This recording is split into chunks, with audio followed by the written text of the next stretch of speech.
साहब ने कहा गुरु बनाओ महादेव को और सिर्फ 3 काम करो। दया की याचना करनी है, नमः शिवाय से प्रणाम करना है और एक दूसरे से बात करनी है कि महादेव गुरु का काम करते हैं, हमने बनाया है, आप भी बना लीजिए भैया, क्या जाता है।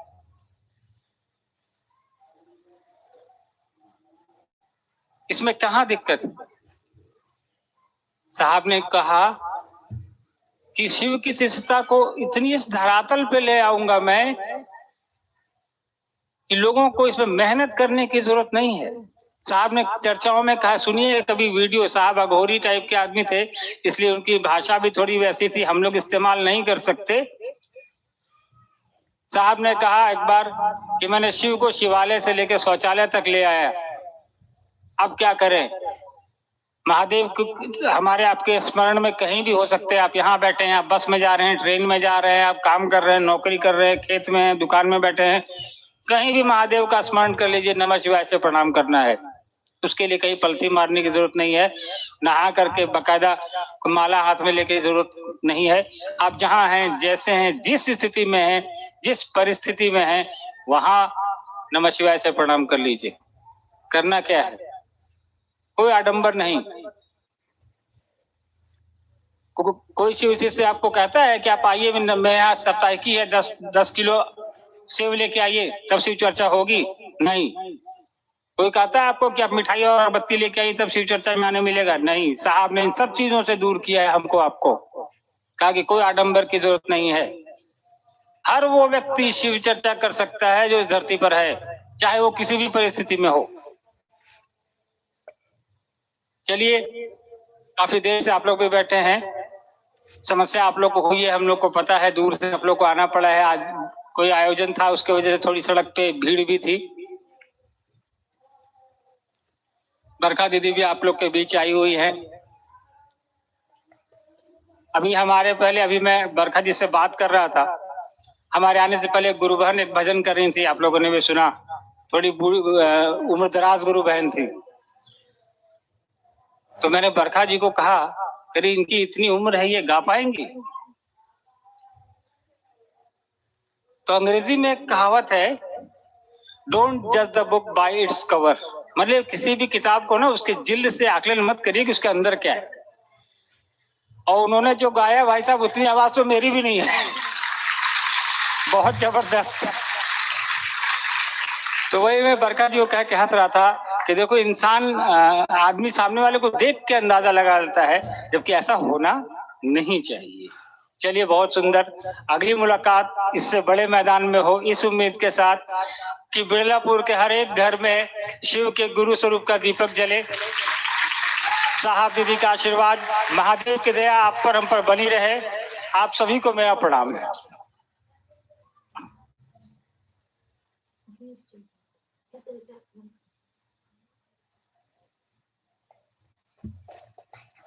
अभी हम लोग शिव शिष्यता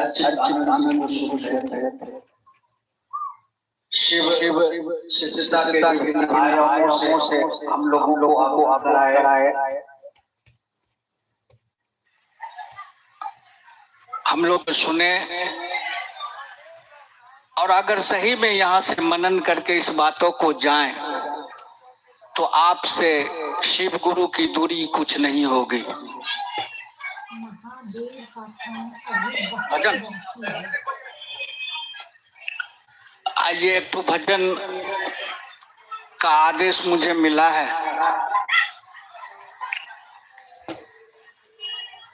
बांग्ला भजन बांग्लाয় গাইবো।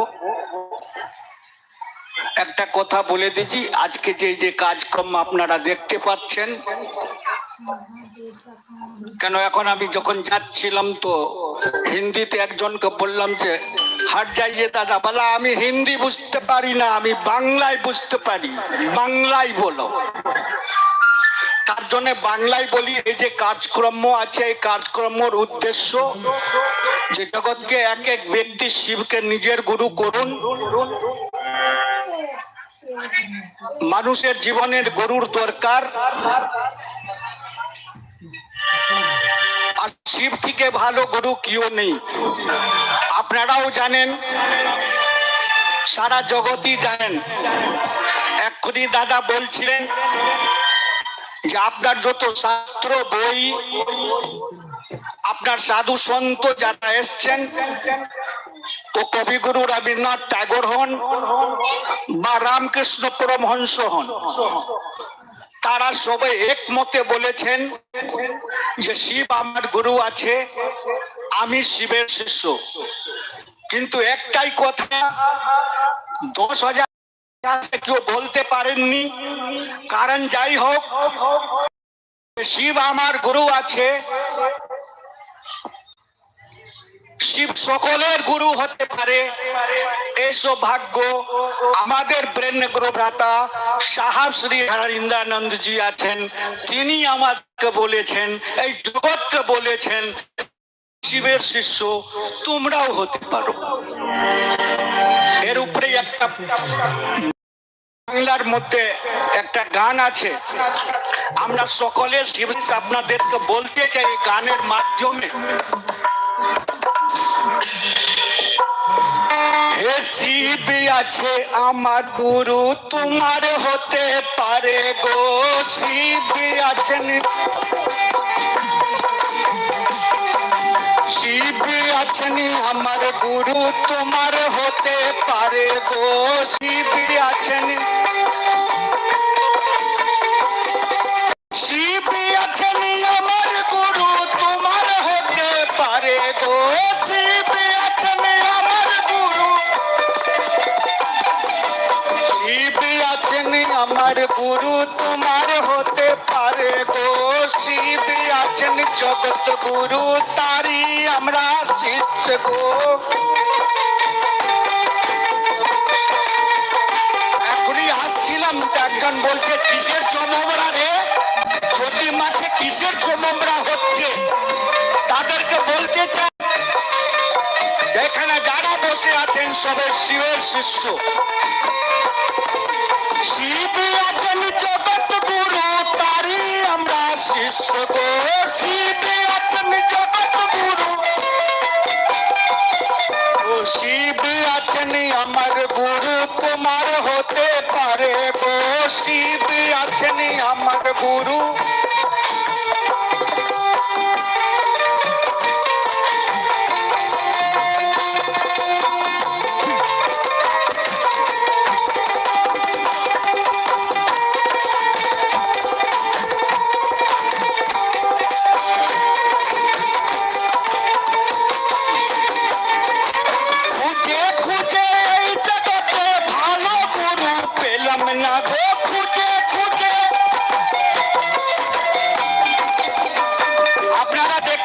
কলকাতায় সব গুরুর জমবরা হয়, কিন্তু মনের মতন গুরু পাওয়া গেল না।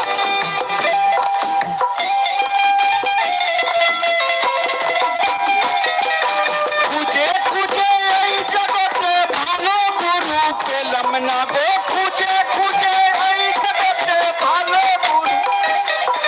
শুনিলাম শিব গুরু, শুনিলাম শিব গুরু আছে, শুনিলাম শিব গুরু আছে, আমিও শিষ্য হইলাম গো, শুনিলাম শিব গুরু আছে, শিব আছেন আমার গুরু, তোমার হতে পারে গো, শিব আছেন আমার গুরু।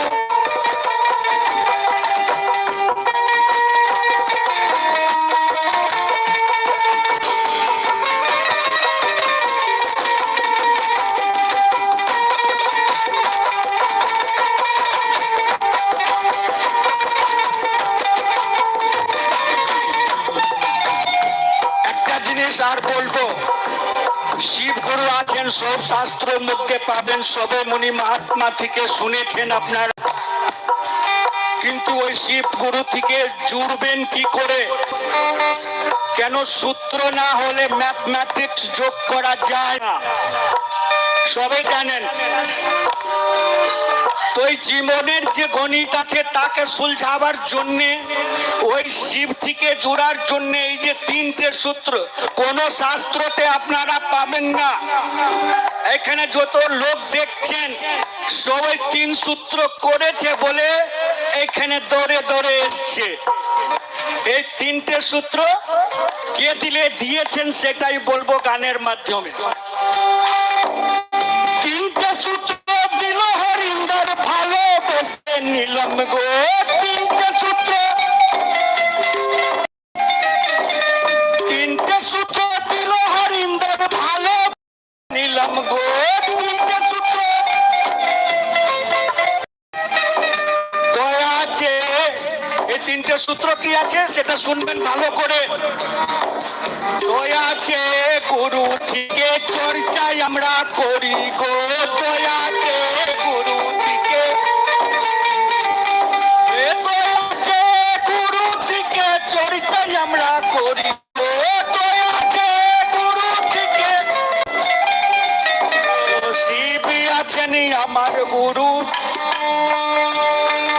শিব আছেন আমার গুরু, তোমার হতে পারে গো, শিব আছেন আমার গুরু, তোমার হতে পারে গো।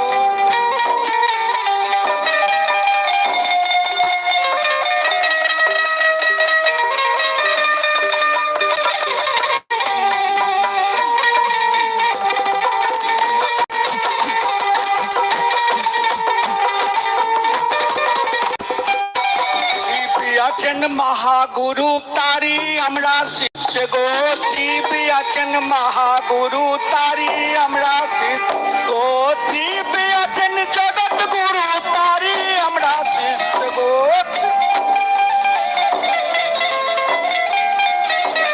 নমঃ শিবায় দিয়ে নমস্কার করি গো, নমঃ শিবায় দিয়ে, নমঃ শিবায় দিয়ে নমস্কার করি গো, নমঃ শিবায় দিয়ে নমস্কার করি গো। শিব আছেন আমার গুরু, তোমার হতে পারে গো, শিব আছেন আমার গুরু, তোমার হতে পারে গো।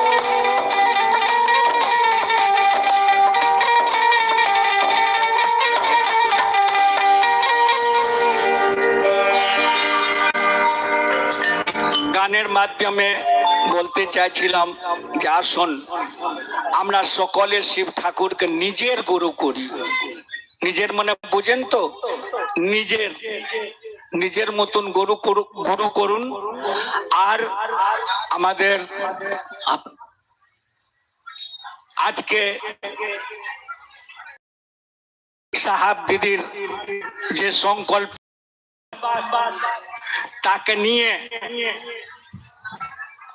আমার পরম আদর নিয়ে দিদি বারখা দিদি, যার জন্য অনেক দিন ধরে এই মাটি বিড়লাপুরের গুরু ভাই গুরু বোনরা খুব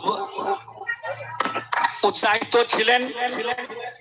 আমি চাইবো যে দিদি আসুন, আমাদের বিচ আসছেন আমাদের বরখা দিদি সাহাবের সংবাদ নিয়ে।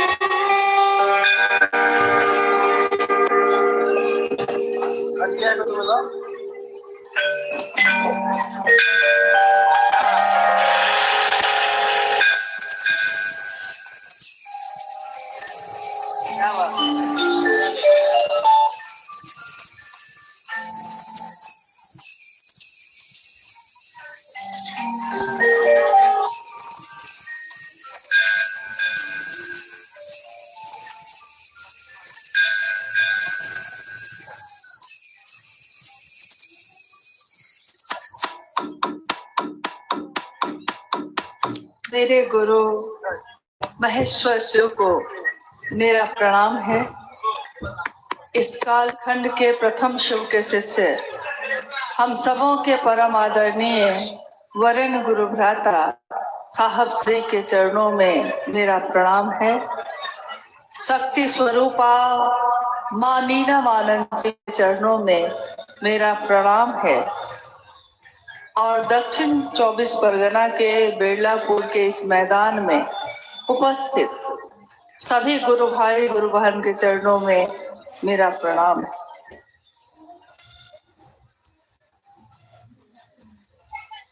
मेरे गुरु शिव, हमारे गुरु शिव और उन्हीं के कारण घटित ये आज का शिव गुरु महोत्सव। महादेव मेरे और आपके गुरु हो सके और इस जीवन में शिव की सुंदरता, शिव की जीवंत सुगंध इस तरह उतरी है कि हम सबका जीवन आज शिव भाव से ओतप्रोत है, शिव भाव से भरा हुआ है। हम दुनिया में कहीं भी जाते हैं लेकिन हृदय में शिव का भाव ही भरा होता है। शिव जो देवताओं के भी देवता है, शिव जो ईश्वरों के भी ईश्वर है, शिव जो कालातीत है, जो अघोर कहे जाते हैं, अकाल जिनके नियंत्रण में ये काल होता है, अकाल के पद पे बैठे शिव, उनके अनेक स्वरूप हैं। जितने भी स्वरूप धरती पे हो सकते हैं वो सारे स्वरूप शिव में हैं, तभी धरती पे हैं।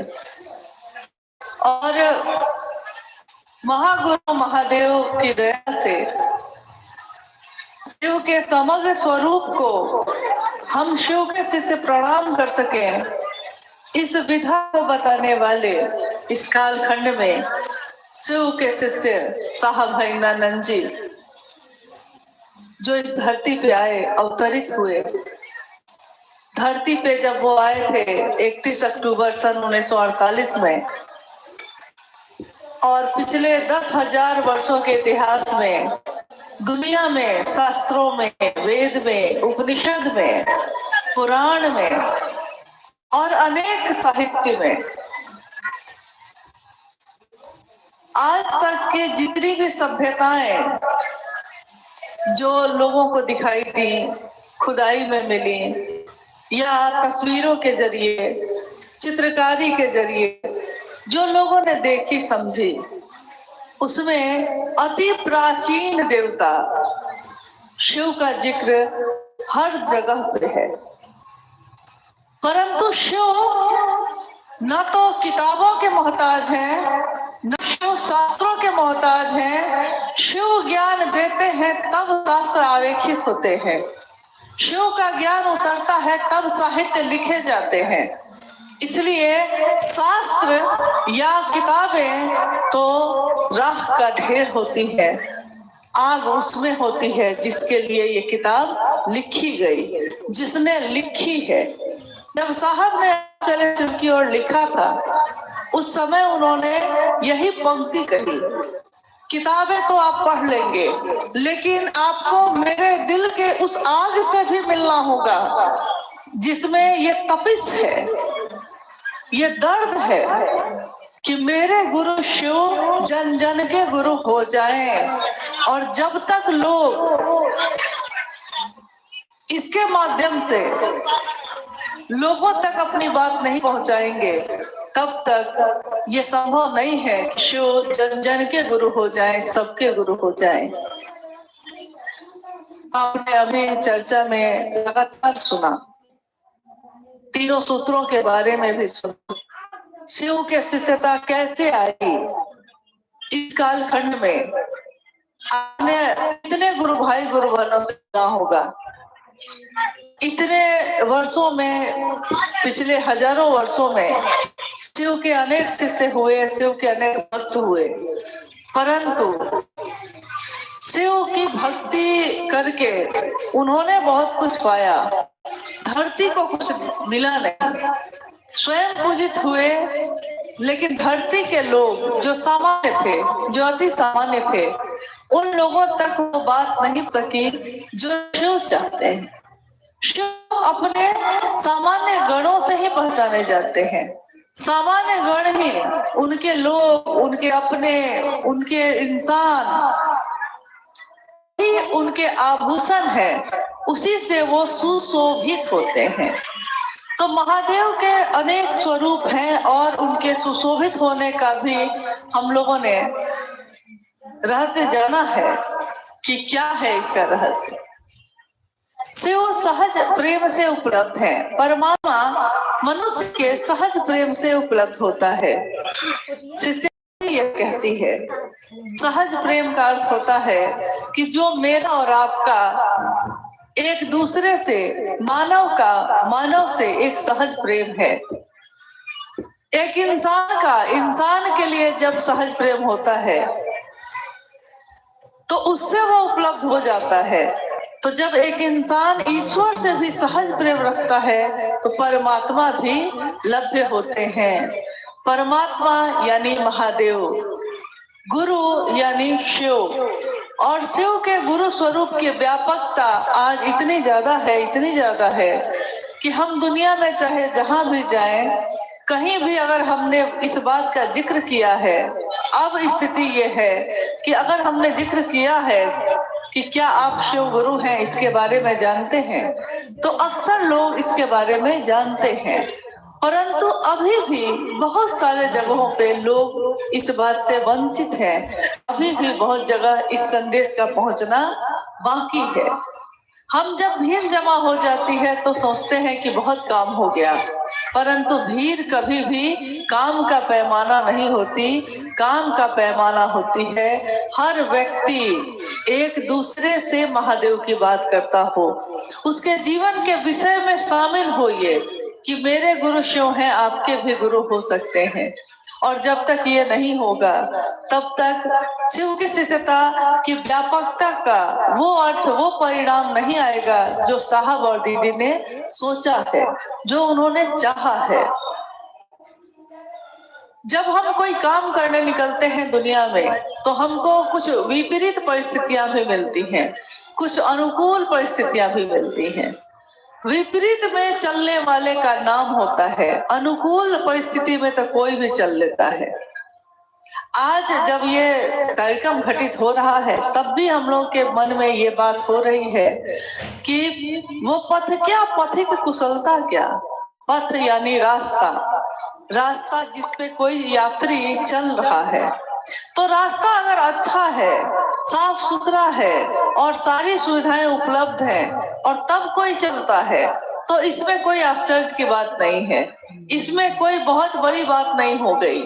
बड़ी बात तब होती है जब पथ तो है परंतु उस पथ पे, उस रास्ते पे कांटे बिछे हैं।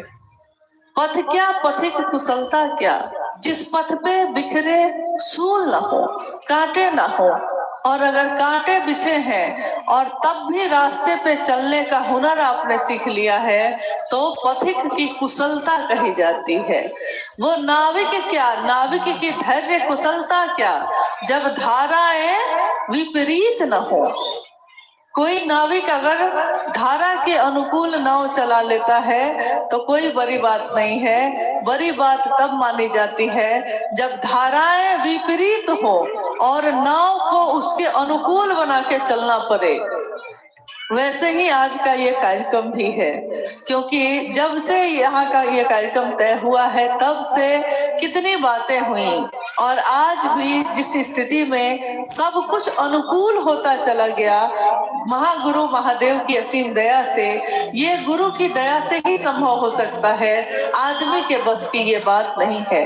गुरु की दया इसलिए होती है कि कल जब हम लोग कोलकाता में उतरे थे तो कल तेज धूप थी, आसमान तीखी किरणों से भरा था। आसमान में तेज किरणें जो धूप के कारण गर्मी पैदा कर रही थी, और आज इस मैदान में पंडाल नहीं है तो देखिए धूप ने भी अपनी तपिश कम कर ली, बादल छा गए हैं। तो ये महादेव की असीम दया से ही संभव होता है। शिव इसी तरह शिव भी जो समस्त शक्तियां जिनका प्रकटीकरण है, समस्त शक्तियों से जो शिव जाने जाते हैं, शिव आवेश रहित आवेश कहे जाते हैं। आवेश रहित आवेश का अर्थ होता है कि समस्त आवेश है, सारी ऊर्जा का अक्षय स्रोत है वो, परंतु शिव आवेश रहित आवेश पैदा करके आपके हमारे लिए इतना अनुकूल हो जाते हैं, इतना नीचे स्तर तक आते हैं ताकि हम इंसान जो शिव से इतने दूर हैं उनको छू सके, उनको महसूस कर सके। महादेव अगर अपनी समस्त शक्तियों के साथ आ रहेंगे तो शायद हम उनके इस चमक में, इस दमक में अपनी आंखें खोल भी ना पाए। इन पांचों ज्ञानेंद्रियों से उस शिव का दर्शन नहीं हो सकता। शिव का दर्शन करना होगा तो हृदय के पट को खोलना पड़ता है। मन का भाव ही शिव को का दर्शन करा सकता है। कांड नहीं करा सकते, आडंबर नहीं करा सकता, और जितनी भी विधियां हैं जो ज्ञान और पूजा पाठ की मानी जाती हैं, लेकिन जब दर्शन करना होता है तो हम मंदिर की मूर्ति के सामने जाकर भी अपनी आंखों को बंद कर लेते हैं। क्यों बंद कर लेते हैं? क्या मूर्ति को देख के दर्शन नहीं हो रहा? होता है, परंतु उस मूर्ति में भी, उस पत्थर की मूर्ति में भी चैतन्य उतर जाता है अगर मेरा हृदय व्याकुल होकर पुकारता है शिव को। अगर मेरी आंखें बंद हो और मेरा अंतर व्याकुल होकर पुकारता है शिव को, तो शिव का दर्शन होता है। इन बंद आंखों के अंदर होता है। खुली आंखों से जिसको हम नहीं देख पाते उनको अपने अंतर में देखते हैं। कहना है जो सब कुछ कह लो और अंतर पीरा धीरे से खोलो। शिव से जो चाहते हैं सो कह सकते हैं।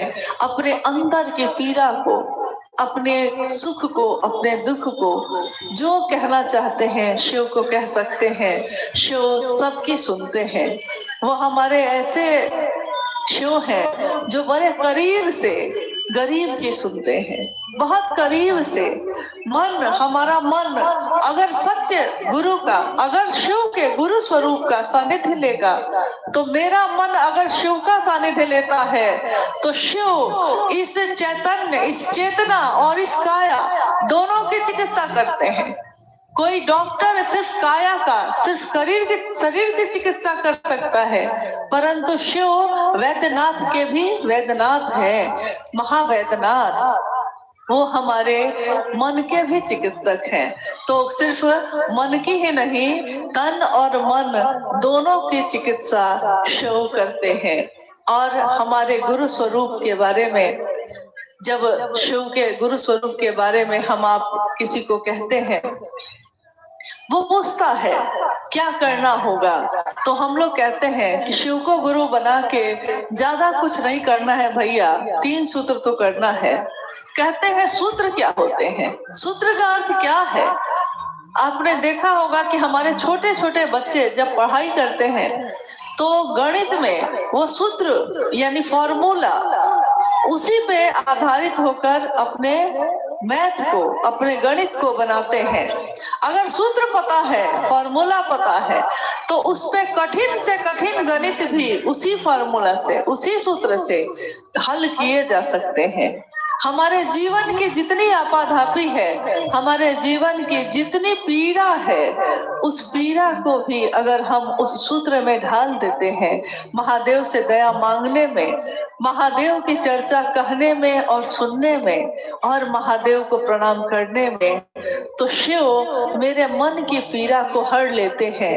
यूं ही शिव को नहीं कहा गया हर हर महादेव, यूं ही नहीं कहा गया है जागा जागा महादेव। शिव हमारे पीड़ा को हर लेते हैं और मेरे मन में अपने शिवत्व को जगाते हैं, जागृत कर देते हैं। इसीलिए हमने शिव को पुकारा है। महादेव के अनेक स्वरूप हैं और आपने शिव के जगत गुरु स्वरूप से अपना जुड़ाव किया है। हम सब जब शिष्य बन के चलते हैं, अपने हृदय में शिष्य का भाव लेकर चलते हैं, तो धरती के लोग कुछ और समझते हो ना समझते हो, इतना जरूर समझने लगते हैं कि ये व्यक्ति शिव का तो है कहीं ना कहीं।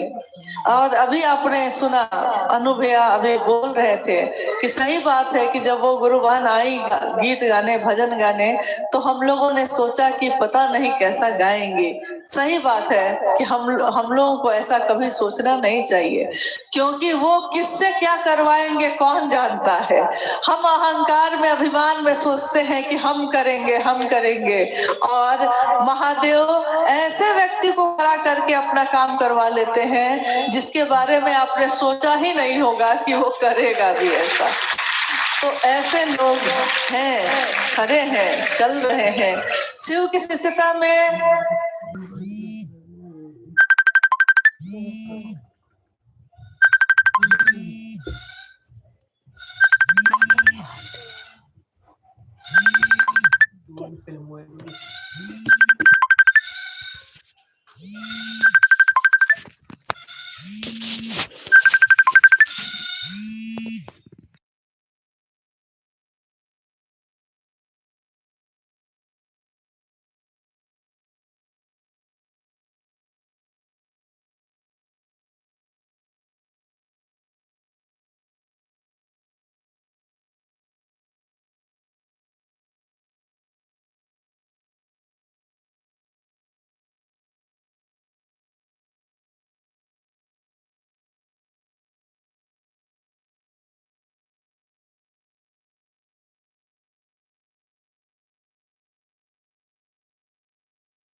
शंकराचार्य ने लिखा कि एक युवा गुरु बैठे हैं। गौर कीजिएगा, उन्होंने गुरु के साथ युवा लगाया है, क्योंकि शिव नित्य नवीन है। सधोजात भी उनका एक नाम है। सधोजात का अर्थ होता है जो अभी अभी पैदा हुआ हो, यानी शिव कभी पुराने होते ही नहीं है।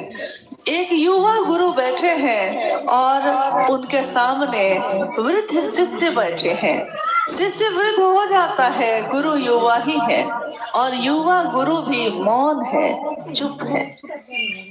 और शिष्य भी जो वृद्ध हैं, जो उनके सामने बैठे हैं, वो भी चुप है।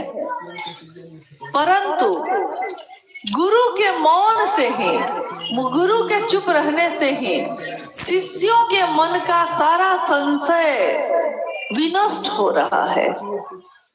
शिव के गुरु स्वरूप की ये बात सैकड़ों साल पहले उनके द्वारा लिखी गई।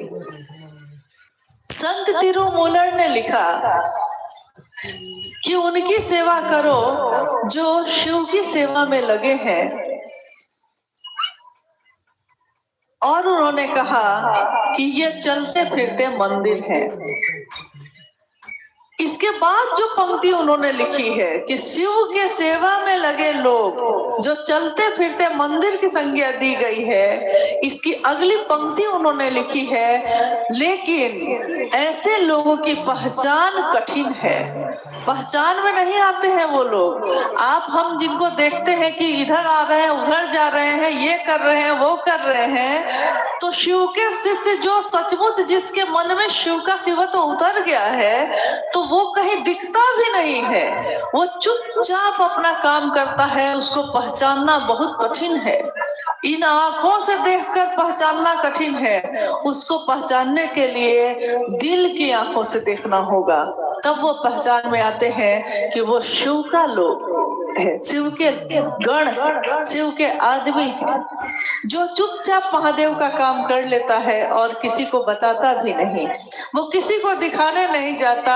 आपको क्या पता कि हमने क्या किया है महादेव का काम, हमको क्या पता कि आपने क्या किया है। मैं आपको हमेशा नहीं देख सकती, आप भी मुझको हमेशा नहीं देख सकते, परंतु शिव तो हमको हमेशा देखते हैं।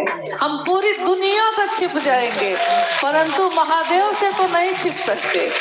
महादेव की आंखें तो देखती हैं और महादेव एक आंख से नहीं देखते, हजारों हजार आंखों से वो देखते हैं, हजारों कानों से वो सुनते हैं, हजारों मुख से वो बोलते हैं। तभी तो आज हर मुख से महादेव की बात निकलती है। मुख से निकली हर बात महादेव के भाव से भरी होती है, संजात होती है, आर्द्र होती है, भींगी हुई होती है। महादेव की बात हमारे मन को सुकून देती है, शांत करती है। मन जो जगत की चीजों में उलझा हुआ है, मन जो जगत के विधियों में, उसकी पगडंडियों में भटका हुआ है, उसको, उस मन को, उस जीवात्मा के मन को महागुरु महादेव अपनी रोशनी से सही रास्ते पर ले आते हैं और वो अपनी मंजिल यानी स्वयं शिव की तरफ चलने लगता है। महागुरु महादेव जब जीवात्मा के पास आते हैं, जैसा मैंने अभी एक पंक्ति मैंने थोड़ी देर पहले कही, शायद आपको याद होगा, ये मेरी कही हुई पंक्ति नहीं है, मैंने साहब से ही सुना और साहब ने ही आओ चले शिव की ओर में लिखा भी। जो भी जाना है, जो भी समझा है, अपने साहब से सीखा है, अपने साहब से सुना है और उन्होंने जो दिया है उसको बस ग्रहण कर लिया है। तब तो ये आलम है कि आपके अंदर भी वही शिव है, मेरे अंदर भी वही शिव है। तो उन्होंने कहा कि आवेश रहित आवेश है वो शिव। शिव गुरु के रूप में जितना आसान लगता है कि आप कहीं भी बोलते हैं उनके बारे में, आप रोड पे खड़े होके, सड़क पे खड़े होके भी कहते हैं महादेव की बात, आप गलियों में घूमते हुए, अपने घर में बैठे हुए, अपने घर की छत पे बैठे हुए करते हैं महादेव की बात। लेकिन जिस महादेव की बात आप करते हैं वो कौन है? क्या आपने जाना है कभी उस महादेव को? इतनी तपिश है उसमें, इतनी आग है कि देख भी नहीं सकते। आवेश ही आवेश है। आवेश का अर्थ होता है जैसे कि 440 वोल्ट का करंट बह रहा हो तार में, और उस तार को कोई छू ले तो उसके शरीर को राख बनने में भी देर नहीं लगेगी। परंतु उस तार पे जो 440 वोल्ट का तार है, उस तार पे एक रबर की परत चढ़ी हुई है। रबर की परत चढ़ी होने के कारण करंट नहीं लगता, आपको झटका नहीं लगता। यहाँ तक कि छोटी से छोटी ऊर्जा में भी, पतले से पतले तार में भी अगर करंट, रबर की परत उसकी उतर जाए और आपके हाथ से वो छू जाए तो इतना तेज झटका लगेगा जिसका कुछ कहना ही नहीं है। हो सकता है मौत भी हो जाए और राख के ढेर भी हो सकते हैं हमारा, परंतु रबर की परत चढ़ी है। शिव जो सभी देवताओं के देवता है, जो गुरु के भी गुरु कहे गए, जो काल के भी महाकाल कहे गए, काल भी जिनके आगे झुकता है, काल भी जिनसे डरता है। डर को सबसे डर लगता है, सबको डर से डर लगता है, परंतु डर को भी जिससे डर लगता है वो है महादेव। तो डर को जिससे डर लगता है वो महादेव मेरे और आपके गुरु हैं। ये साधारण बात नहीं है, ये मामूली बात नहीं है, ये एक ऐसी बात हो गई जो आज तक इस धरती पे कभी हुई ही नहीं। और आपने गौर किया कि किनके कारण हुई? क्या मेरे शरीर में ये ताकत है, आपके शरीर में ये ताकत है कि बिजली की करंट दौड़ जाए और आपका शरीर संभाल ले उसको?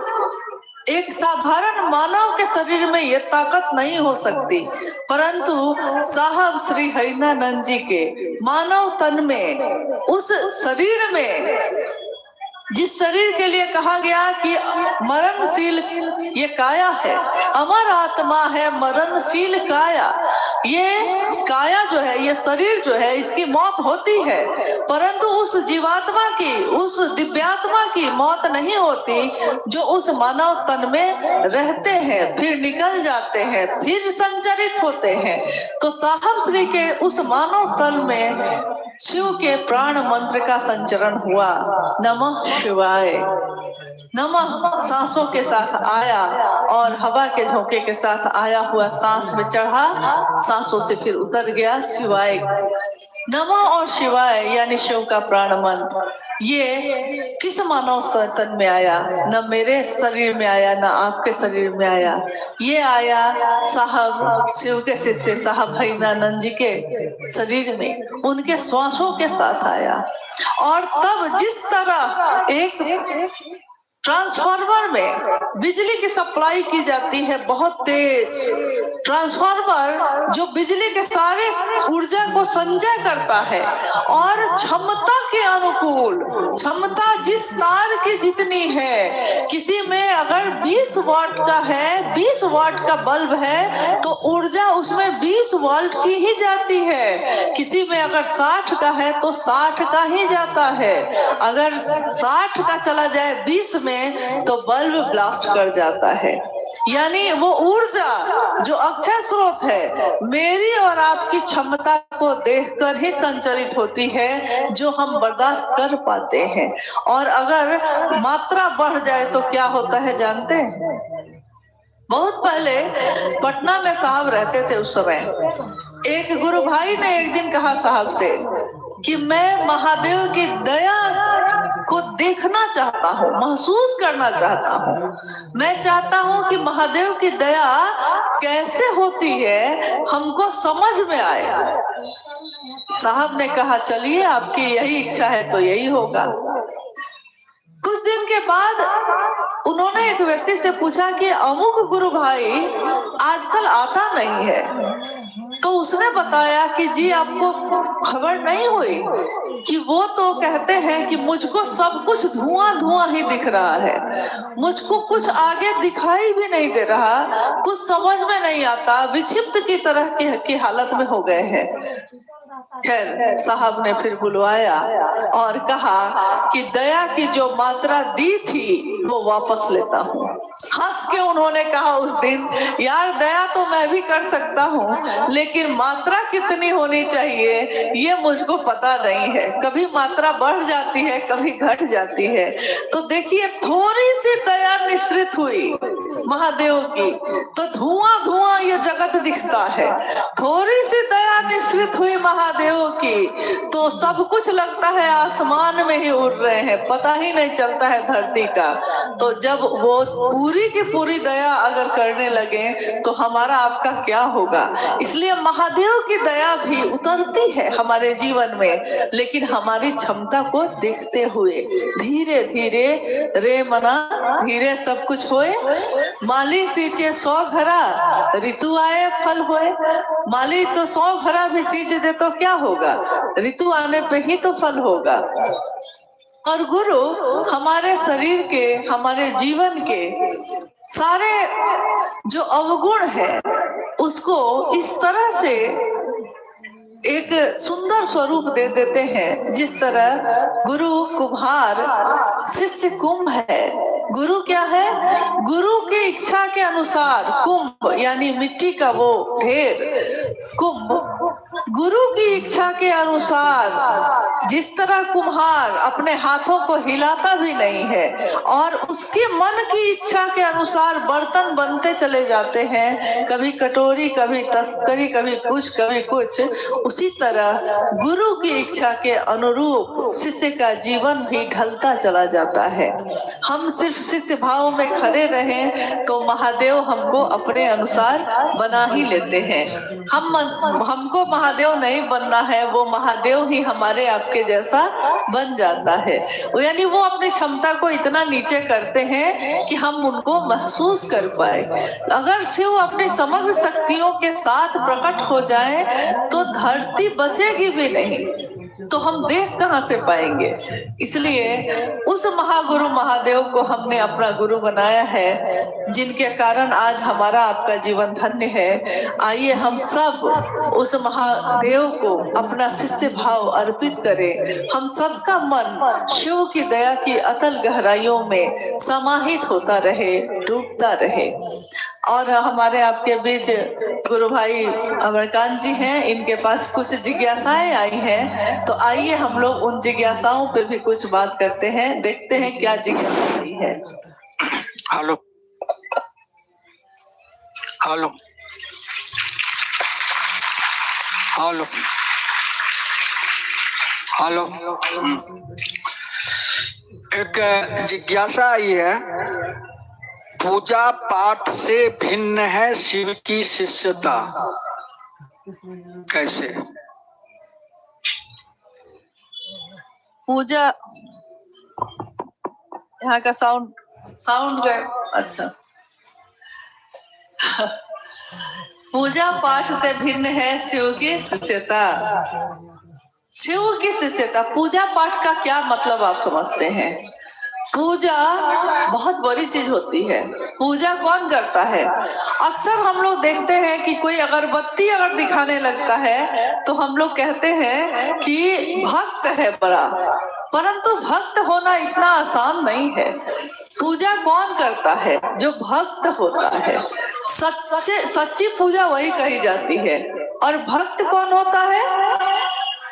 कहा साहब ने कि जिसके मन में विचार आते हैं, विचार भी गहरे होते हैं, मजबूत होते हैं, तो भाव बनते हैं, भाव भी मजबूत होते हैं तो प्रेम बनता है, प्रेम भी बहुत गहरा होगा, प्रेम का चरमोत्कर्ष होगा तो उसको भक्ति कही गई। तो भक्त बन के पूजा करना आसान तो नहीं है। केवल अगरबत्ती जलाना ही तो पूजा नहीं होती। शिव की शिष्यता में हम क्या करते हैं? शिव की शिष्यता में हम, हमारे विचार में भी अगर शिव आ गए हैं, अच्छी बात है, बहुत सुंदर बात है, महादेव गुरु है, हम भी बनाते हैं। अगर मेरे विचार में भी ये बात आ गई है और वो भाव बन जाए, विचार में भी आ गई है तो अविश्वास बना रहेगा, परंतु विश्वास होने की संभावना भी रहेगी। और विचार अगर ठहर गया तो भाव बन जाएगा। भाव स्तर पे ही गुरु से संबंध बन सकते हैं, क्योंकि गुरु भाव सत्ता है तो शिष्य भाव जब तक नहीं होगा तब तक गुरु और शिष्य का रिश्ता बन नहीं सकता। परंतु प्रारंभिक अवस्था में हम लोग महादेव का गुरु मानकर बात करना शुरू करते हैं। क्या बात करते हैं हम? महादेव की पूजा में क्या करते हैं? महादेव की पूजा में हम क्या गाते हैं? कर्पूर गौरम करुणावतारम संसार सारम भुजगेंद्र हारम सदा वसंतम हृदयारविंदे भवम भवानी सहितम नमामि। मतलब आपकी उनकी सुंदरता की इतनी बखान है और वो माँ भवानी के साथ मेरे हृदय में बस जाए हमेशा हमेशा के लिए, इसकी कामना है। कोई भी मंत्र हम जब जपते हैं, जब कोई भी आरती भजन गाते हैं तो उसमें हमारे भाव छुपे होते हैं। शिव की शिष्यता में जब हम शिव चर्चा करते हैं, किसी से महादेव से दया मांगते हैं तो अपने मन के लिए मांगते हैं, अपने शिष्य भाव के लिए मांगते हैं।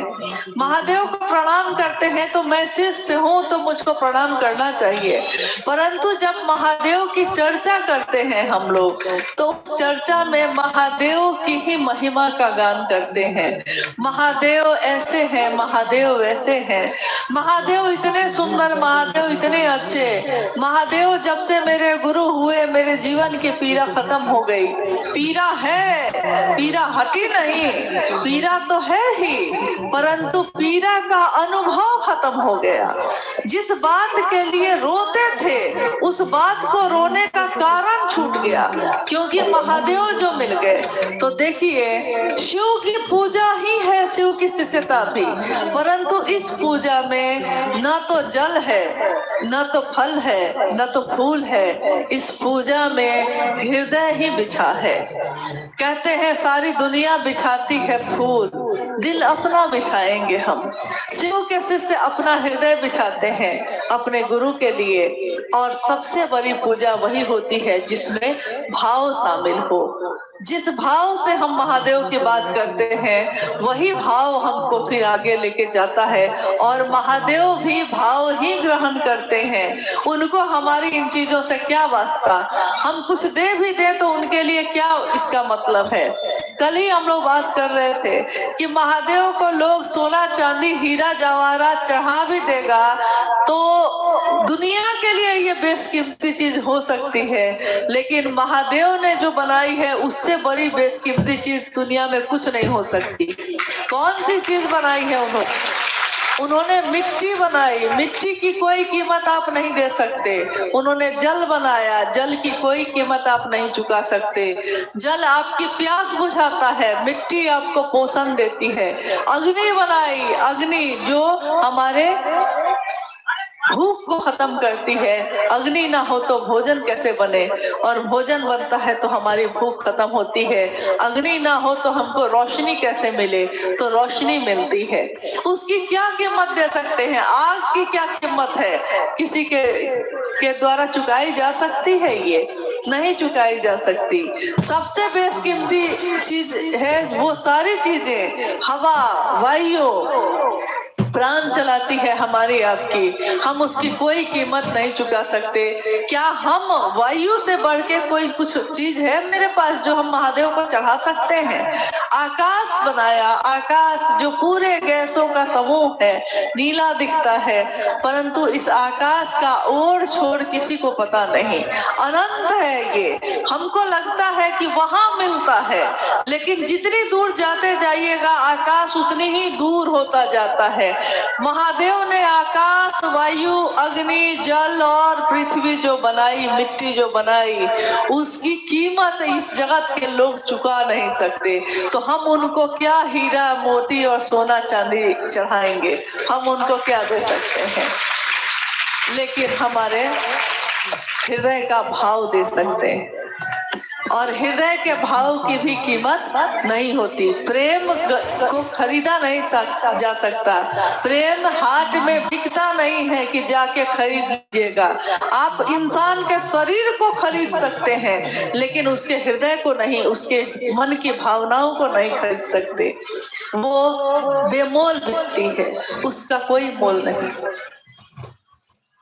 एक जिज्ञासा है, शिव चर्चाओं में शिव चर्चा करते करते गुरु बहन सब नाचने लगती है, क्या ये उचित है? पूछ रहे हैं बिरलापुर के मोहन जी। अच्छा, फिर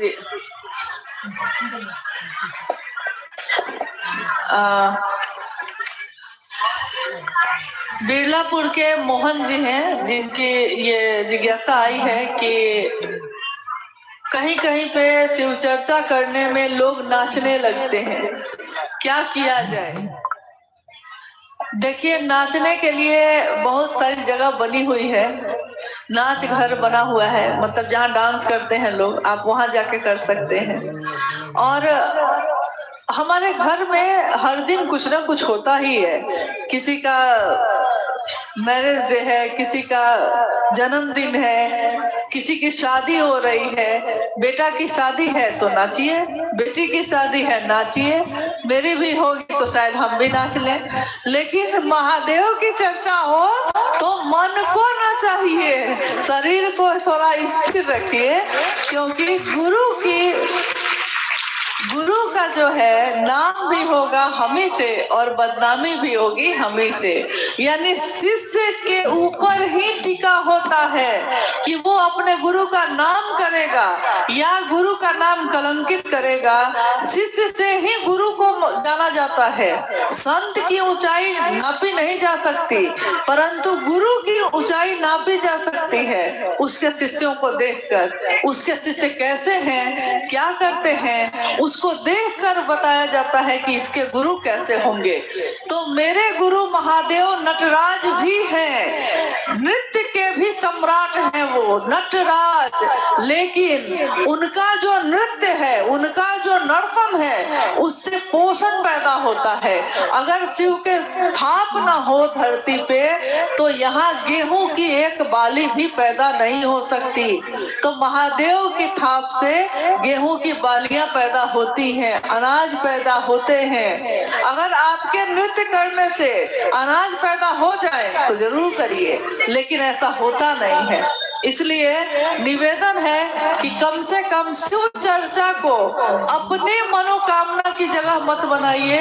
आपकी क्या कामना है ये आप अपने घर में पूरा करिए, लेकिन जब शिव चर्चा स्थल पे जाते हैं तो कृपया निवेदन है कि ऐसा कोई कृत्य मत करिए जिससे महादेव का नाम कलंकित हो, लोग देखकर हंसी उड़ाए। ऐसा कोई काम शिव का शिष्य नहीं करता। ऐसा नहीं है कि नृत्य करना खराब है, ऐसा बिल्कुल नहीं है। नृत्य तो मन अगर झूमता है तो नृत्य करते हैं लोग, गलत नहीं है ये। लेकिन शिव चर्चा स्थल के अनुसार कहाँ पे कर रहे हैं आपको हर चीज आपको मालूम है। आप जब गीत गाते हैं तो रेलवे स्टेशन पे बैठ के आप गीत नहीं गाने लगते, आप हॉस्पिटल में जाकर बाजा नहीं बजाते, आप रेलवे के अंदर ट्रेन के अंदर बैठकर जो मन हो सो नहीं कर सकते। यानी अनुशासन है हर जगह का। तो शिव चर्चा का भी एक अनुशासन है, और ये अनुशासन स्व अनुशासन है। स्वयं में ये अनुशासन होना चाहिए कि शिव का शिष्य वही करेगा जो उसके साहब दीदी ने कहा है, जो शिव के लिए कहा है। महादेव के लिए क्या करना, तो महादेव के लिए कर सकते हैं, करना चाहते हैं तो जरा अपनी जिंदगी को लुटा कर दिखाइए महादेव के लिए। नृत्य करना कौन सी बड़ी बात है, लुटाना है तो जिंदगी लुटा कर देखिए, क्योंकि लोग तो सामान लुटाते हैं, आप अपनी जिंदगी लुटा दीजिए महादेव के लिए। इससे सुंदर बात और क्या होगी। एक जिज्ञासा ये है, मंदिर के शिव, आप लोग सुनिए, बैठिए। ये जिज्ञासा अंतिम जिज्ञासा है जी। और इसके बाद आज का ये कार्यक्रम जो है समापन की ओर है, इसलिए कृपया ध्यान पूर्वक इसको सुनिए। और कार्यकर्ताओं से मेरा निवेदन है कि कृपया वो स्थिर हो जाए। मंदिर के शिव और साहब के शिव में कोई अंतर है क्या? मंदिर के शिव और साहब के शिव में कोई अंतर, मंदिर का शिव साहब का शिव शिव है, लेकिन हमारा जो जुड़ाव है महादेव से, अंतर उसी से होता है। आदमी तो वही है कि वो जान भी दे सकता है और किसी के लिए जान ले भी सकता है, किसी के लिए वो बिल्कुल परवाह नहीं करता है और किसी के लिए इतनी परवाह करता है कि पूछिए मत। साहब ने आज से इतने वर्ष पूर्व, बहुत वर्ष पूर्व कहा कि रे रे कहानी सुनाई उन्होंने, अंबाला के सूबेदार की कहानी सुनाई थी। लेकिन उस कहानी की अंतिम पंक्ति यही थी कि उस अघोरी ने सूबेदार से कहा कि रे रे अपने शिव को छोड़, मेरे शिव को देख। अपने शिव को मतलब तुम्हारा जो रिश्ता है शिव से बड़ा कमजोर है, छोटी छोटी बात पे टूट जाता है। महादेव ने दया नहीं की तो ये नहीं मिला तो वो नहीं मिला, छोड़ देते हैं महादेव को। बहुत छोटी छोटी बातों पे महादेव से रिश्ता टूट जाता है। लेकिन साहब और दीदी के जीवन को देखिए, क्या न हुआ यहाँ। कयामत भी आई तो साहब के महादेव ही रहे। साहब ने कहा वो महादेव जैसा है मेरा है, मैं उसका हूँ, बस मैं इतना ही जानता हूँ, मुझको और कुछ भी याद नहीं। तो मेरा जो महादेव से रिश्ता है वो महादेव के लिए बहुत अर्थ इसके बहुत गहरे हैं और बदल जाते हैं, क्योंकि उन्होंने जो साहब ने जो महादेव को जाना तो महादेव को चाहा, महादेव को चाहा। और हम सब क्या कहते हैं, महादेव से चाहते हैं, महादेव से मुझको ये मिल जाए, महादेव से मुझको वो मिल जाए। लेकिन महादेव को ही मैं प्रेम कर बैठूं, महादेव ही मेरे अपने हो जाए, ये हम अगर जिस दिन जान लेंगे, जिस दिन हम ये करना छोड़ देंगे, सोच लेंगे, उस दिन क्या नहीं हो सकता। जिस दिन साहब ने कहा कि जिस दिन आप उस महादेव के लिए रो सकते हैं, अगर आप रो सकते हैं, आप रोते हैं अपनी कामनाओं के लिए, आप रोते हैं अपनी इच्छाओं के लिए, लेकिन है जिस दिन आप महादेव के लिए रोने लगिएगा, जिस दिन आपकी आंखों से महादेव के लिए आंसू बहेंगे, उस दिन धरती पे क्या नहीं हो सकता। ये धरती अपनी जगह छोड़ सकती है, आसमान अपनी जगह से हट सकता है, कुछ भी हो सकता है। लेकिन शर्त यह है कि महादेव के लिए रोया है आपने, आप रो पाए हैं महादेव के लिए। अगर रो पाए हैं तो कुछ भी हो सकता है। चलिए बहुत अथक परिश्रम से और बहुत ही मेहनत से सभी गुरु भाई गुरु बहनों ने जिसके पास जो था मतलब सामान नहीं, पैसा नहीं, जो था मतलब जिसके अंदर जो श्रद्धा थी, जिसके अंदर जो भाव,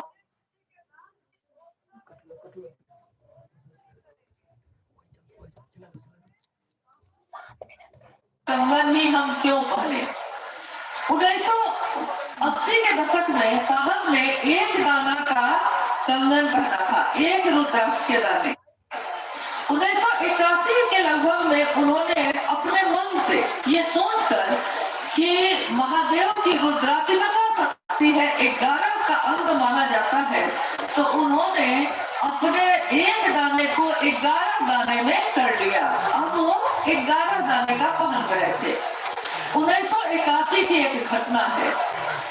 घटना ये है कि पाटन में उस समय, पाटन पलामू में है, पाटन में साहब रह रहे हैं और एक दिन अपने ड्राइंग रूम में बैठे हैं, अचानक दरवाजे पे दस्तक हुई।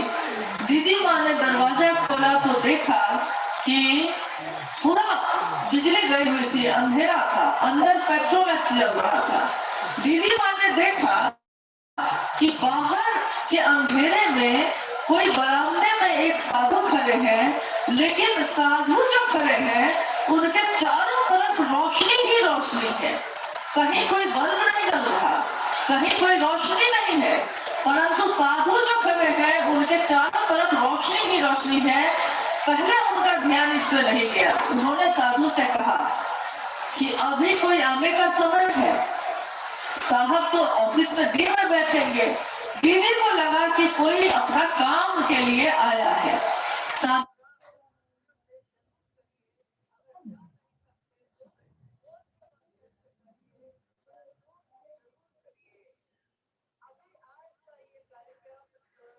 उन्होंने कहा मैं मिलने आ गया हूँ।